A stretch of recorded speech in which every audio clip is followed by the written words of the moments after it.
پیدائش 11واں باب جو 32 آیات پر مشتمل ہے۔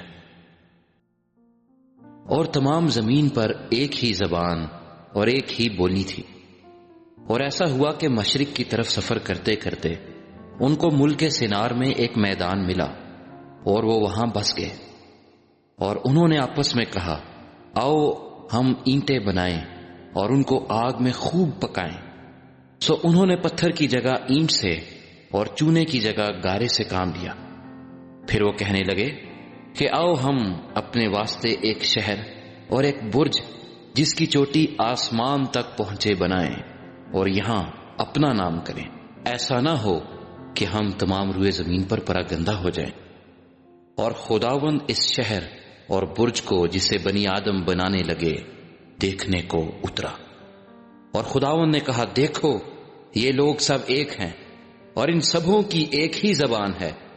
وہ جو یہ کرنے لگے ہیں تو اب کچھ بھی جس کا وہ ارادہ کریں ان سے باقی نہ چھوٹے گا۔ سو آؤ ہم وہاں جا کر ان کی زبان میں اختلاف ڈالیں تاکہ وہ ایک دوسرے کی بات سمجھ نہ سکیں۔ پس خداوند نے ان کو وہاں سے تمام روئے زمین میں پراگندہ کیا، سو وہ اس شہر کے بنانے سے باز آئے۔ اس لیے اس کا نام بابل ہوا، کیونکہ خداوند نے وہاں ساری زمین کی زبان میں اختلاف ڈالا، اور وہاں سے خداوند نے ان کو تمام روئے زمین پر پراگندہ کیا۔ یہ سم کا نسب نامہ ہے۔ سم 100 برس کا تھا جب اس سے طوفان کے 2 برس بعد ارفکسد پیدا ہوا، اور ارفکسد کی پیدائش کے بعد سم 500 برس جیتا رہا، اور اس سے بیٹے اور بیٹیاں پیدا ہوئیں۔ جب ارفکسد 35 برس کا ہوا تو اس سے سلا پیدا ہوا، اور سلا کی پیدائش کے بعد ارفکسد 403 برس اور جیتا رہا، اور اس سے بیٹے اور بیٹیاں پیدا ہوئیں۔ سلا جب 30 برس کا ہوا تو اس سے ابر پیدا ہوا، اور ابر کی پیدائش کے بعد سلا 403 برس اور جیتا رہا، اور اس سے بیٹے اور بیٹیاں پیدا ہوئیں۔ جب ابر 34 برس کا تھا تو اس سے فلج پیدا ہوا، اور فلج کی پیدائش کے بعد ابر 430 برس اور جیتا رہا، اور اس سے بیٹے اور بیٹیاں پیدا ہوئیں۔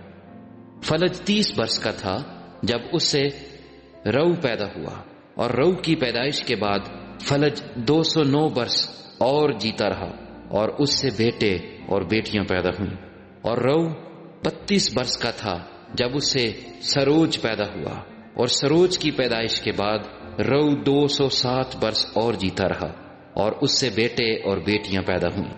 اور سروج 30 برس کا تھا جب اسے نہور پیدا ہوا، اور نہور کی پیدائش کے بعد سروج 200 برس اور جیتا رہا، اور اس سے بیٹے اور بیٹیاں پیدا ہوئیں۔ نہور 29 برس کا تھا جب اس سے تارا پیدا ہوا، اور تارا کی پیدائش کے بعد نہور 119 برس اور جیتا رہا، اور اس سے بیٹے اور بیٹیاں پیدا ہوئیں۔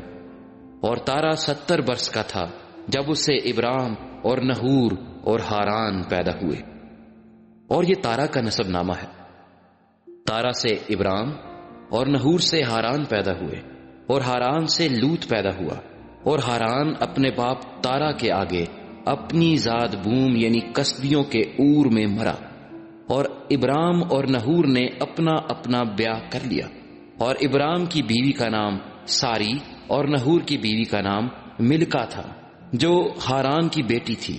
وہی ملکا کا باپ اور اسکا کا باپ تھا، اور ساری بھانج تھی، اس کے کوئی بال بچہ نہ تھا۔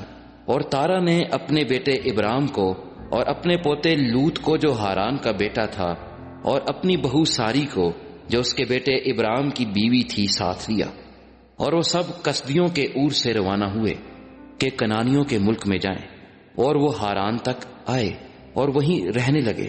اور تارا کی عمر 205 برس کی ہوئی، اور اس نے ہاران میں وفات پائی۔